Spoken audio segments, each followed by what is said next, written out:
सज्जनों, अगर हम अपने हाथ में कोयला या कीचड़, ये दोनों चीज़ें ऐसी हैं, जब भी हम इसको अपने हाथों का स्पर्श कराएंगे या अपने हाथों में इनको छुएंगे, उठाएंगे, और जब भी हम इसको उठाएंगे तो ये नॉर्मली बात है, एक विचार करने वाली बात है कि ये जब भी उठाएंगे तो किसी दूसरे को मारने के लिए उठाएंगे। और संभव है कि आपने किसी दूसरे के ऊपर उसको फेंक भी दिया और मान लो कि उसके शर्ट पर लग गया। पहली बात है, अगर अच्छा निशाना है तो। दूसरा पक्ष उसका ये है कि अपना निशाना चूक गया। अब दोनों स्थिति में अगर हम कोयला या कीचड़ अपने हाथ में उठा करके किसी दूसरे को मारते हैं, दूसरे की तरफ फेंकते हैं, और अगर वो उसको लग गया, मान लेने में कोई बुराई नहीं है, कल्पनाओं में है, वो उसको लग गया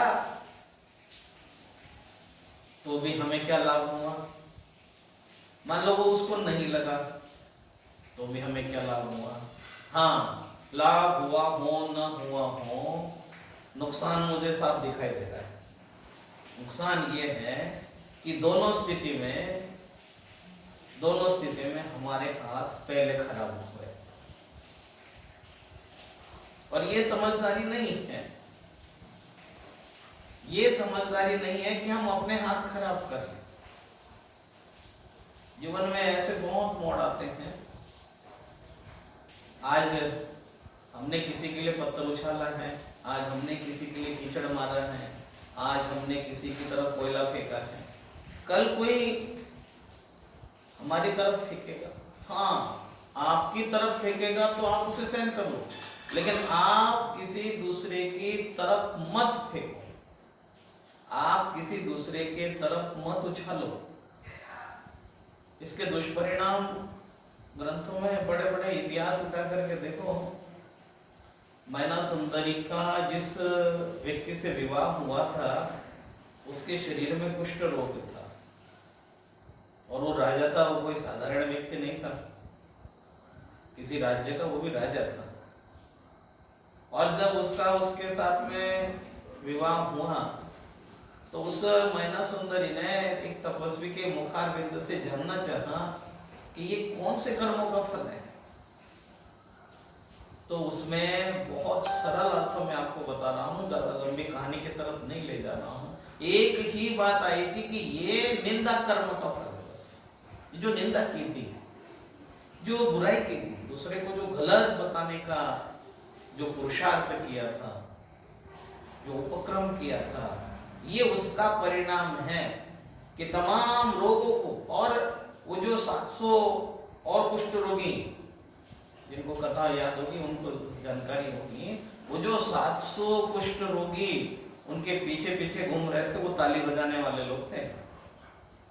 ताली बजाने वालों से मेरा मतलब है कि जब ये किसी की बुराई कर रहे थे, जब ये किसी को अपशब्द बोल रहे थे, जब ये किसी को गलत बातें कह रहे थे, उस समय वो जो लोग थे जो पीछे चल रहे थे ना, वो सब ताली बजा करके सहर्ष अपने मनोरंजन की स्वीकृति दे रहे थे कि हम भी तुम्हारे इस कार्य का समर्थन करते हैं। बहुत सोच समझ के ताली बजाना, ऐसा न हो आपको लगे कि अरे मैंने तो किसी को गलत कहा ही नहीं है, मैंने किसी को तो बुरा कुछ कहा ही नहीं है, मेरा तो मौन समर्थन था। तो मौन समर्थन का भी परिणाम उतना ही आता है जितना कि आपने खुल के समर्थन किया था। उसका फल जब आएगा तो वो बराबर ही आएगा। फिर उसमें दो भागों में परिवर्तन नहीं होगा, बंटवारा नहीं होगा कि मौन समर्थन वाले को अलग फल मिलेगा और खुल के बोलने वालों को अलग फल मिलेगा। ऐसा नहीं है। देखिए आप, 700 के 700 को एक सा फल मिला, उनको भी वही फल मिला। शब्द कह रहा है, आप सुनिएगा। आप जब आप शब्द सुनते हैं तो आपके कर्मों की निर्जरा होती हैं, और जब आप अपशब्द बोलते हैं तो आपको कर्मों का बंध होता है। इसीलिए जगत का सर्वश्रेष्ठ अपराध, मैंने आपसे कल भी जिक्र किया था, सबसे बड़ा पाप अगर कोई है तो वो निंदा है। एक राजा की घटना है,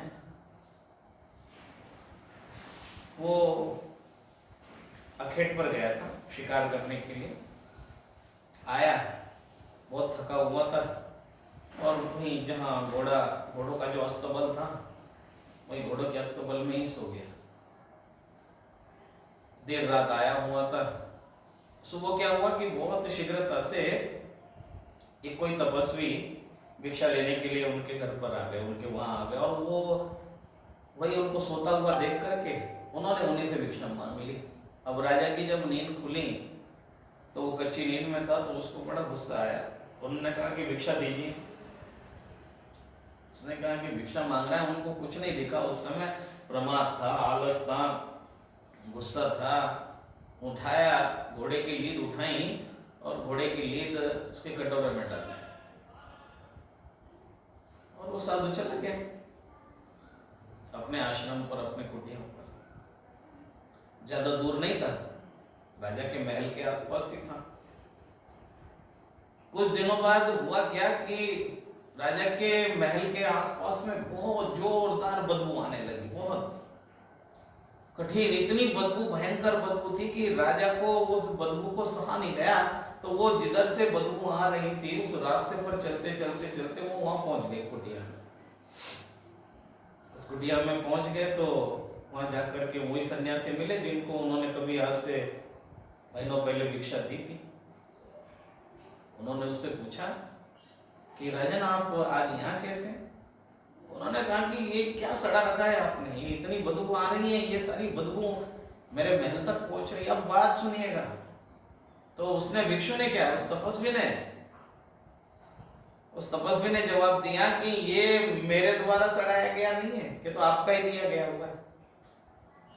ये बदबू आपके द्वारा ही दी गई थी, आपके द्वारा ही पैदा की गई है। ये जो गंदगी का ढेर लगा है ये सब आपके द्वारा किया, मेरा इसमें कोई योगदान नहीं। उसने कहा कि मेरा क्या मतलब है? उसने कहा कि याद करो, एक दिन प्रातःकाल की प्रथम बेला में मैं आपके यहाँ भिक्षा मांगने आया था, आप घोड़ों के अस्तबल में वहीं सो रहे थे, और जब मैंने आपको जगाया तो वो राजा को एकदम वो सब, भाई दुनिया में ऐसा कोई आदमी नहीं है जिसे अपना किया हुआ याद नहीं रहता है। वो आदमी नाटक करता है, वो बनने की कोशिश करता है कि मुझे याद नहीं है, मुझे ये नहीं है। ऐसा कोई कर्म नहीं है जो आपने किया और आपको याद न हो।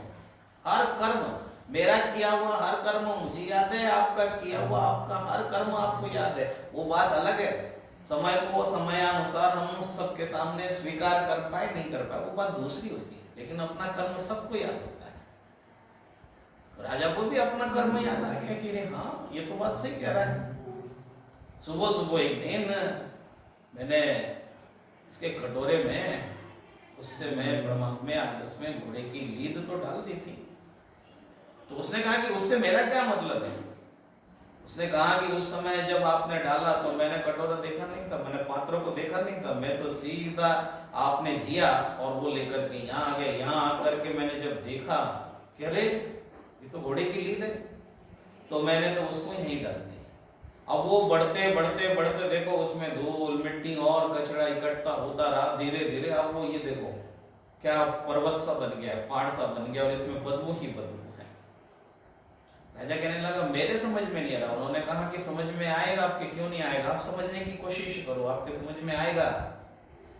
जब आदमी कांटे बोता है, एक कांटे का बीज बोता है और हजारों लाखों कांटे उसमें आ जाते हैं। जब आप किसी को एक गाली देते हैं तो आपकी तरफ हजारों गालियां आते हैं। जब आप किसी को, देखो ना, अपने हाथ का प्रयोग करो, इस उंगली को सामने वाले की तरफ कर दो कि तू गलत है, तू गलत है, तू गलत है। दूसरी देखो 3-4 उंगलियां क्या कह रही है, वो आपकी तरफ आ रही है, वो आपकी तरफ आ रही है। एक सामने वाले की तरफ जा रही है और वो तुरंत ही उससे 3 गुना वो आपकी तरफ आ रहा है। तो ध्यान रखना, जब हम दूसरों को गलत बोलते हैं, दूसरों को तरफ गलत इशारा करते हैं, दूसरों की तरफ गलत संकेत करते हैं, तो ये हमारा ही हाथ है और हमारे हाथों की ही उंगलियां है कि अगर एक उंगली का इशारा दूसरों की तरफ है तो 3 उंगलियों का इशारा हमारी खुद की तरफ है। जब आप किसी को एक गाली देते हैं तो हजारों गाली आपकी तरफ आती है। जब आप किसी को एक को पत्थर मारते हैं तो हजारों पत्थर आपकी तरफ खुद ब खुद आते हैं। वो उस समय ना आए, बाद में आए, तो जो बाद में आते हैं तो हम पूछते कि ये पत्थर मेरी तरफ क्यों आ रहे हैं? अरे वो तुम्हारे ही बोए गए बीज हैं, वो तुम्हारे ही किए हुए कर्मों की सजा है, वो तुम्हारे ही किए हुए कर्मों का फल है। उसको स्वीकार करो, शांति से स्वीकार करो। मैना सुंदरी ने उसको बहुत शांति से स्वीकार किया था, सती सोमा ने उसको बहुत शांति से स्वीकार किया था, अंजना पर भी कष्ट आया था, उसने भी उसको स्वीकार किया था। और अपने कर्मों का फल, कर्म फिलॉसफी कभी गलत नहीं होती है। राजा के समझ में आ गया कि वो हो बात तो बिल्कुल ठीक कही जा रही है। अब उसने कहा कि मैं करूं तो क्या करूं? अब उसने कहा कि आपको जो है उन कर्मों को अगर काटना है, ये जो पहाड़ खड़ा हो गया गंदगी का, ये पर्वत की सफाई कैसे होगी? इस पर्वत की सफाई का एक बहुत आसान सा इलाज है, आपकी दुनिया में निंदा होनी चाहिए, लोग आपकी बुराई करें, ऐसा कोई काम करो। बस ऐसी घोषणा मात्र कर दो कि लोग आपकी बुराई करें। अब देखो, आप समझिएगा, विचार कीजिएगा। उस साधक ने कहा, उस तपस्वी ने कहा, उस भिक्षु ने कहा कि ये जो इतना बड़ा पर्वत बन गया है, इतना बड़ा टीला बन गया है ये गंदगी का,